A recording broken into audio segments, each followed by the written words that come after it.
ሻሎም ቅዱሳን፣ ነቢይ ዳኒ ነኝ የእናንተው አገልጋይ። ዛሬም ደግሞ በተለመደው ሰዓት መጥቻለሁ። አንድ ግሩም የሆነ እግዚአብሔርን ቃል እንመለከታለን። ሐዋርያት ሥራ ምዕራፍ 28 ከ1 እስከ 10 ያለውን ቃል አነባለሁ። በጌታ በኢየሱስ አነባለሁ።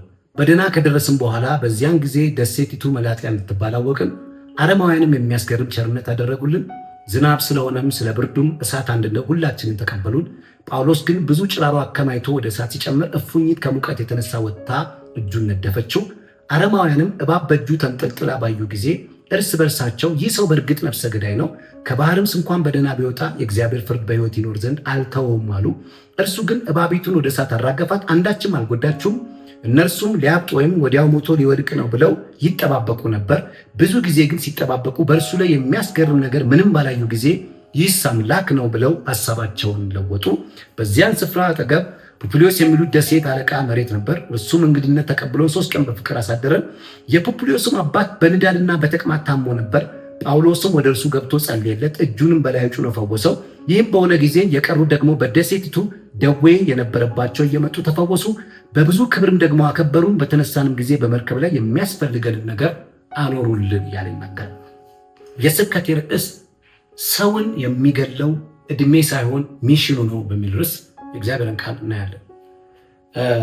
አንድ ትልቅ ታሪክ እንመለከታለን። በነገራችን ላይ የሰው ልጅ በተለያየ መንገድ ሊሞት ይችላል። እንደ መንፈሳዊ ሰው ግን ዕድሜ አይገልህም። እግዚአብሔር በውስጥ ያስቀመጠው ሚሽን ሳልቅ እግዚአብሔር ሊወስድ ይችላል። ዛሬ ሰውን የሚገድለው ሚሽኑ ነው በሚል ርዕስ እግዚአብሔር ቃል እንመለከታለን። እንዲህ ይላል፣ ጳውሎስ በእግዚአብሔር ተመርቶ በእግዚአብሔር ተልኮ ወዴት መጥቶ ነበር?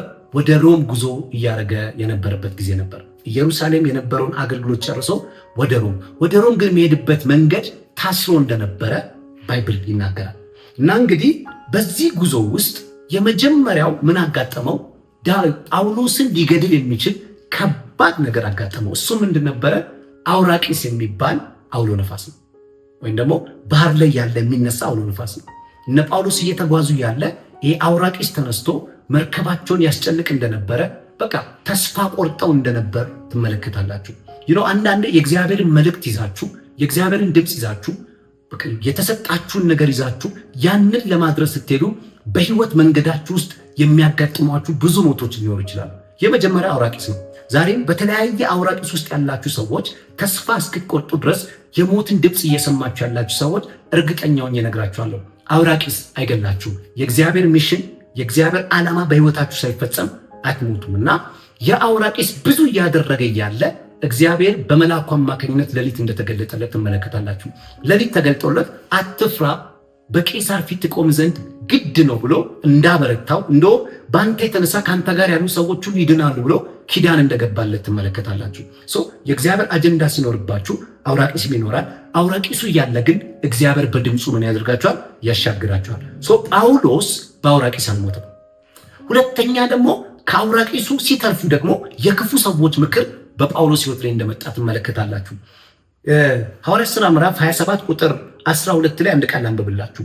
ወታደሮቹ ከእግረኞች አንድስ እንኳን ዋኝቶ እንዳያመልጥ ይገድሏቸው ዘንድ ተማከሩ። የመቶ አለቃው ግን ጳውሎስን ያድነው ዘንድ አስቦ ምክራቸውን ከለከለ። አሁንም ቪዥኑን ሳይጨርስ ሊገድለው የሚችል ምክር መጣ። የመቶ አለቃው ተማከሩ፣ እያንዳንዱ እንረሽናቸው የሚል። የሚገርማችሁ ግን እንደዚህ አይነት ምክር ሲመከር የመቶ አለቃው ጳውሎስን ለማዳን ፈልጎ ምክራቸውን ከለከለ። እግዚአብሔር በሰው በኩል ተጠቅሞ አሁንም ባለራእዩን ሲታደገው ትመለከታላችሁ። በህይወታችሁ ጉዞ ውስጥ ቪዥናችሁን ለማሳካት በምትሄዱበት ጊዜ ውስጥ አውራቂስን ስታልፉ የክፉ ሰዎች ደባ፣ የክፉ ሰዎች የሞት ምክር በህይወታችሁ ሊመጣ ይችላል። ዛሬም እናንተን ሊገሏችሁ እየመከሩ ያሉ ሰዎች ምክራቸው ከንቱ ሆኗል። የአኬጦፌልን ምክር እግዚአብሔር ከንቱ እንዳደረገ ዛሬም በህይወታችሁ አጀንዳችሁ ሳያልቅ እግዚአብሔር የሰጣችሁ ሚሽን ሳያልቅ ሊገላችሁ የሚፈልግ የክፋትን ጉልበት የክፉ ምክር እግዚአብሔር ከዘመናችሁ ላይ ሰብሯል። እንግዲህ ይሄ ሁሉ አልፎ አንድ ደሴት ላይ ካረፉ በኋላ ታሪኩ ጀመረ። በደህና ከደረስን በኋላ ደሴቲቱ መላጥያ እንድትባል አወቅን አለና አረማውያን የሚያስገርም ቸርነት አደረጉልን እያለ ይናገራል። ቪዥናችሁን ለመጨረስ ሚሽናችሁን ለመጨረስ በምትጓዙበት ጉዞ ውስጥ አሉታዊ ነገር ብቻ ያጋጥማችሁ፣ አዎንታዊ ነገርም አለ። ለምሳሌ ሞትና አውራቂስ አጋጥሞታል። ያንን ደግሞ ሲያልፍ የተሰወረ ቸርነት ደግሞ አግኝቶታል ጳውሎስን ብቻ ሳይሆን ከሱ ጋር ያሉትን ሰዎች። አረማዊ የሚባሉ ሰዎች ለነ ጳውሎስ አስገራሚ ቸርነት እንዳደረጉላቸው ትመለከታላችሁ። ቪዥንህ እስካለ ድረስ ቸርነትም አለ። አያችሁ፣ ቪዥን ካለ ቸርነት አለ። እግዚአብሔር ካልተጠበቁ ቦታዎች ቪዥንን የምታሳካበት ቸርነትን እግዚአብሔር ሚሽንን የምታሳካበት ቸርነትን እግዚአብሔር ይሰጣል። እነ ጳውሎስ በዚህ ሰዓት የሚያስፈልጋቸው ብርድ ነበርና ከባህር ላይ ነው የወጡት። ሙቀት ስለነበረ አረማዊ ማለት የማይገባው ማለት ነው። የማይገባቸው ሰዎች የሚገባ ነገር ለነ ጳውሎስ ሲያደርጉ ትመለከታላችሁ። እሳት አሙቀው ሲጠብቋቸው ታያላችሁ። እሳቱን ደግሞ እየሞቀ ያለ አሁንም ደግሞ ሶስተኛ ወጥመድ ወደ ጳውሎስ መጣ። እሱ ምንድን ነበር? እፉኝት የምትባል እንስሳ ዳዊትን ነደፈች። የእባብ ዝርያ። የሚያስገርም ነው። የሚገርማችሁ ስለ እፉኝት አንዳንድ ነገር ልንገራችሁ። እፉኝት ከእባብ ዝርያዎች መካከል አንዱ ሲሆን ከፍተኛ መርዛማነት ያለው ፈጣን ተናዳፊ ነው። እፉኝት በአይን ቅስፈት ፍጥነት ነው የሚነድፍ። እፉኝት የነደፈው ሰው በህይወት የሚኖረው ቢበዛ ለ1 ሰዓት ብቻ። ከ1 ሰዓት በኋላ ይሞታል። መቆየት አይችልም። እፉኝት ሲነድፋችሁ ሰውነታችሁ ይበሰብሳል። የደም መዛባት ያጋጥማችኋል። የደም መፍሰስ ያጋጥማችኋል። በ1 ሰዓት ጊዜ ውስጥ መርዙ ይሰራጭና ይገላችኋል። እንግዲህ ይህንን ባለ ራእይ ይህንን ሚሽን ያለውን ሰው የነደፈው ይሄ ከባድ እንስሳ እፉኝት ነው። ሌላ ከእፉኝት ካራክተር ማለት የሚገርመው እፉኝትን ከእባብ የሚለያት 3 ነገር አለ። የእባብ ዝርያ ብትሆንም ከእባብ የምትለይበት 3 ነገር ደግሞ አለ። የመጀመሪያው ከፍተኛ መርዛማነቷ ከእባብ ይለያታል። ሁለተኛው ደግሞ እባብ እንቁላል ጥሎ ነው የሚወልደው፣ እፉኝት ግን አርግዛ ነው የምትወልደው። ይሄ ከእባብ ይለያታል። ሶስተኛ ያ ብቻ አይደለም፣ እፉኝት በአንድ ጊዜ ሩካቤ ታረግዛለች፣ እባብ ግን እንደዛ አይደለም። እነዚህ 3 ነገሮች እፉኝትን ከእባብ ይለያታል። የወንዱ እፉኝት የእድሜ ጣሪያ የተወሰነው የተገደበው ሴቷን እፉኝት እስኪገናኝ ድረስ ብቻ ነው። ወንዱ እፉኝት ሴቷን እፉኝት በተገናኘበት በዛው ቅስፈት ልክ ከጨረሰ በኋላ ሴቷ እፉኝት ብልቱን በልታ ትገለዋለች። የሴቷን እፉኝት የእድሜ ጣሪያ የተገደበው ልጆቿን እስክትወልድ ድረስ ብቻ። ልጆቿ በሚያስገርም ሁኔታ በማህፀኗ በኩል አይደለም የሚመጡት። ሆዷን እና ማህፀኗን በልተው ሰንጥቀዋት ነው የሚመጡት። ልክ እፉኝትም ልጇን በምትወልድበት ጊዜ ሴቷን ትሞታለች። እፉኝት እናቱን ገሎ አባቱን ገሎ ብቻውን የሚያድግ መርዘኛማነት ያለው ከፍተኛ መርዛማነት ያለው እንስሳ ጨካኝ። ይሄ እንግዲህ እፉኝት ነው ጳውሎስ ምን ያደረገው የነደፈው። ግን ጳውሎስ አሁንም በእፉኝቱ አልሞተም። ወገኖች እላችኋለሁ፣ ሚሽናችሁ ሳያልቅ አትሞቱ። እፉኝት ያጋጥመን፣ አውራቂስ ያጋጥመን፣ ክፉ ሰው ያጋጥመን፣ እግዚአብሔር በህይወት ላይ ያስቀመጠው አጀንዳ ሳያልቅ እንደማትሞቱ እነግራችኋለሁ። ይሄ በሆነ ጊዜ እንደውም እንደዚህ ያሉት ይላል፣ ይህ ሰው ኃጢአተኛ ነው፣ ከባህር እንኳን ቢያመልጥ የእግዚአብሔር ፍርድ አልተወውም፣ ሊሞት ነው፣ ሊያብጥ ነው ብለው ይጠባበቁ ነበር። አያችሁ፣ ዛሬም በምታልፉበት የህይወት አውድ ውስጥ በሚያጋጥማችሁ እናንተ እንኳን በማታውቋቸው አንዳንድ ተግዳሮቶች ውስጥ ትንተና የሚሰጡ ሰዎች አሉ። ኃጢአት ነው፣ ድካም ነው፣ ከርስ ነው፣ ብዙ ትባላላችሁ። እንደዚህ ነው ያሉት። በቃ ሊሞት ነው፣ አለቀለት። ከዛ ሲያመልጥ እዚህ ጋር ደግሞ ይሄ ነገር አጋጠመው እያሉ እያለ ጳውሎስ ግን ምንም መስሎ አልታየው፣ አራገፋት ነው የሚለው። ለምን? ሚሽን ማን እንደሰጠው ያውቅ። እግዚአብሔር በህይወቱ ያለው አጀንዳ ሳይፈጸም እንደማይሞት ያውቃል። ለምን? በቄሳር ፊት ትቆም ዘንድ ግድ ነው ብሎታል። አልቆምም። ስለዚህ አውራቂስ ይምጣ እንደማይሞት ያውቃል። የክፉ ሰዎች ምክር ይምጣ እንደማይሞት ያውቃል። እባብም ይምጣ እንደማይሞት ሳኦል ያውቅ ነበር። አራገፋት ነው የሚለው። የሚያስገርመው ቢጠባበቁ በሱ ላይ የሚያስገርም ነገር ባላዩ ጊዜ ነው ሐሳባቸው እንደመለውጠው ይህ ሰው አምላክ ነው አሉ ይላል። ተሴም ማውስ ከምባካ ግን ዲፍረንት ቮይስ ያው ኃጢአተኛ ነው ያለው ሰው ይሄ ሰው ደግሞ አምላክ ነው አለ።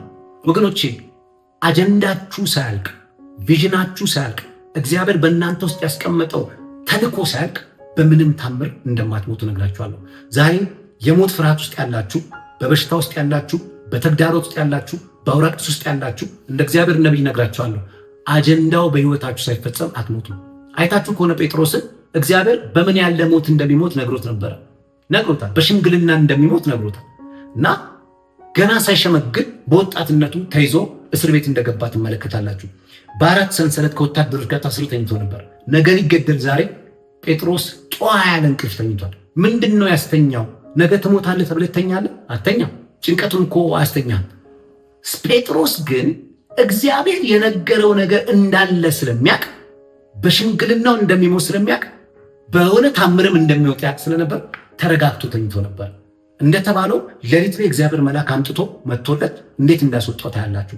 ዛሬ እላችኋለሁ እግዚአብሔር የነገራችሁ ትንቢታዊ ቃል፣ እግዚአብሔር በቃል የነገራችሁ፣ በራእይ የነገራችሁ፣ በግል የነገራችሁ ነገር ሳይፈጸም ሞትን አትሞቱም። ሰውን የሚገለው በሽታ አይደለም። ሰውን የሚገለው እድሜ አይደለም። ሰውን የሚገለው ተግዳሮት አይደለም። ሰውን ምናልባት ሊገለው የሚችለው ሚሽኑ ሲያልቅ እንደሆነ እነግራችኋለሁ። እግዚአብሔር ዘመናችሁን ይባርክ። በህመም ውስጥ ያላችሁ ሰዎች ተፈወሱ። በቀንበር ውስጥ ያላችሁ ሰዎች ቀንበርን እግዚአብሔር ይምታላችሁ። ያጣችሁ ሰዎች ያልተጠበቀ ቸርነት እግዚአብሔር ይስጣችሁ። ተባረኩ። በኢየሱስ ስም ጸለይኩ። አሜን። ሻሎም ቅዱሳን፣ ፕሮፌት ዳኒ ነኝ፣ የእናንተ አገልጋይ። እግዚአብሔር በሰጠኝ ጸጋ እንግዲህ በሳምንት አንዳንዴ የሚለቀቁ ትምህርቶች አሉ። በዚህ ትምህርት ከተባረካችሁ፣ ከተነካችሁበት ሼር፣ ሰብስክራይብ አድርጉ። እንዲሁም ደግሞ ይህንን ቪዥን ለመደገፍ የምትፈልጉ ውድ ወንድሞችና እህቶች ከታች ባለው አካውንት መደገፍ ትችላላችሁ። እግዚአብሔር ዘመናችሁን ይባርክ። ተባረኩ።